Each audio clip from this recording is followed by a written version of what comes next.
सभी भक्तजनों को जय श्री कृष्ण। ज्येष्ठ शुक्ल पक्ष निर्जला एकादशी। हरे कृष्ण गोविंद हरे मुरारी, हे नाथ नारायण वासुदेव।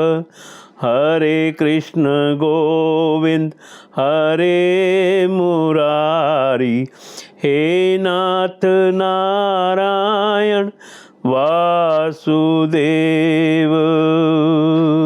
श्री भीमसेन भीम बोले, हे पितामह, भ्राता युधिष्ठिर, माता कुंती, द्रौपदी, अर्जुन, नकुल और सहदेव आदि एकादशी को दान व व्रत करते हैं और मुझसे एकादशी के दिन अन्न खाने को मना करते हैं।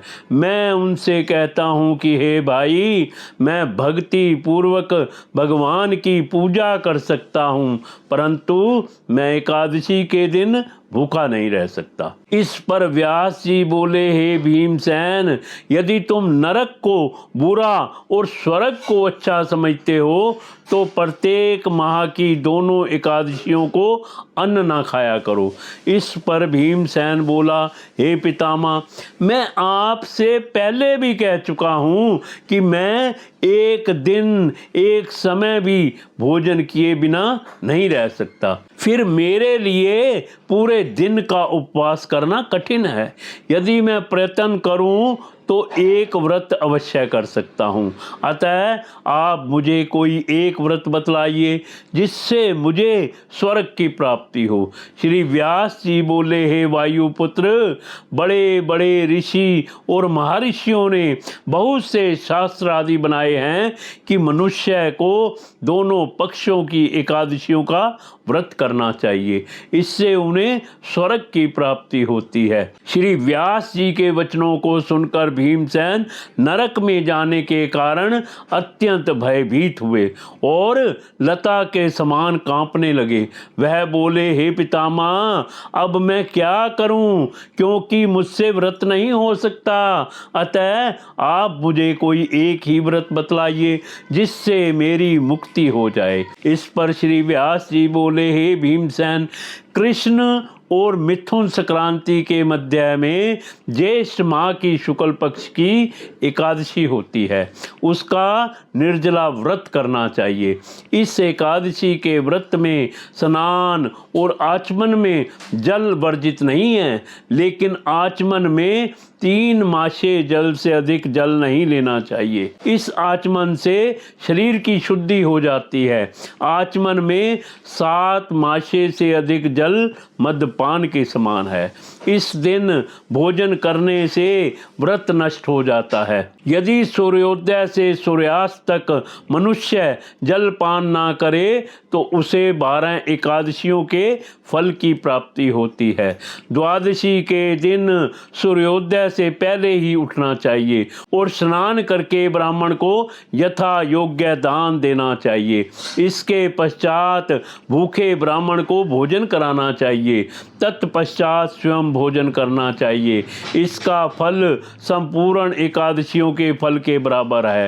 हे भीमसेन, स्वयं भगवान ने मुझसे कहा था कि इस एकादशी का पुण्य समस्त तीर्थों और दोनों के पुण्य के बराबर है। एक दिन निर्जल रहने से मनुष्य सब पापों से मुक्त हो जाता है। जो मनुष्य निर्जला एकादशी का व्रत करते हैं उनको मृत्यु के समान भयानक यमदूत नहीं दिखते हैं। उस समय भगवान विष्णु के यमदूत स्वर्ग से आते हैं और उनको पुष्पक विमान पर बिठाकर स्वर्ग ले जाते हैं। अतः संसार में सबसे श्रेष्ठ निर्जला एकादशी का व्रत है।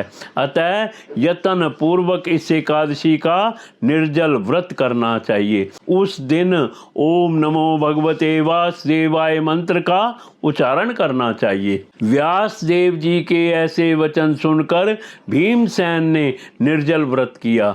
इसी एकादशी को भीमसेनी या पांडव एकादशी भी कहते हैं।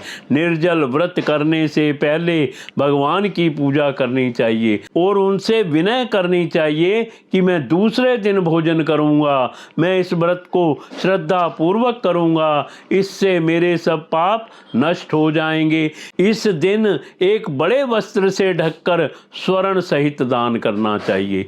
जो मनुष्य इस व्रत को दोपहर में स्नान व तप आदि करके स्वर्ण का दान करते हैं, उनको करोड़ फल स्वर्ण के दान का फल मिलता है। जो मनुष्य इस दिन यज्ञ होम आदि करते हैं, उसका फल वर्णन भी नहीं हो सकता। इस निर्जला एकादशी के व्रत से मनुष्य विष्णु लोक को जाता है। जो मनुष्य इस दिन अन्न खाते हैं, उन्हें चांडाल समझना चाहिए, वे अंत में नरक में जाते हैं। ब्रह्म हत्यारे, मद्यपान करने वाले, चोरी करने वाले, गुरु से द्वेष करने वाले, असत्य बोलने वाले इस व्रत को करने से स्वर्ग को जाते हैं। हे कुंती पुत्र, जो पुरुष या स्त्री इस व्रत को श्रद्धा पूर्वक करते हैं, उनका निमित्त लिखित कर्तव्य है उन्हें सर्वप्रथम विष्णु भगवान की पूजा करनी चाहिए, तत्पश्चात गौ का दान करना चाहिए। उस दिन ब्राह्मणों को दक्षिणा, मिष्ठान आदि देना चाहिए। निर्जला के दिन अन्न, वस्त्र, छत्र, उपनहा आदि का दान करना चाहिए। जो मनुष्य इस कथा को प्रेम पूर्वक सुनते व पढ़ते हैं, उनको स्वर्ग की प्राप्ति होती है।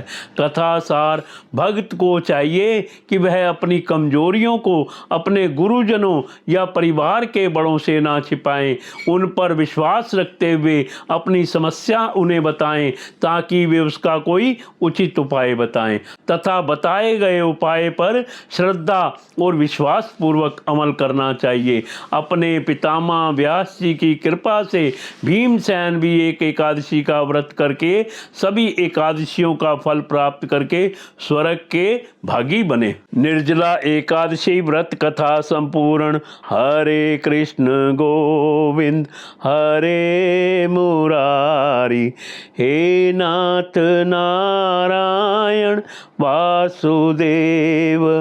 हरे कृष्ण गोविंद हरे मुरारी, हे नाथ नारायण वासुदेव।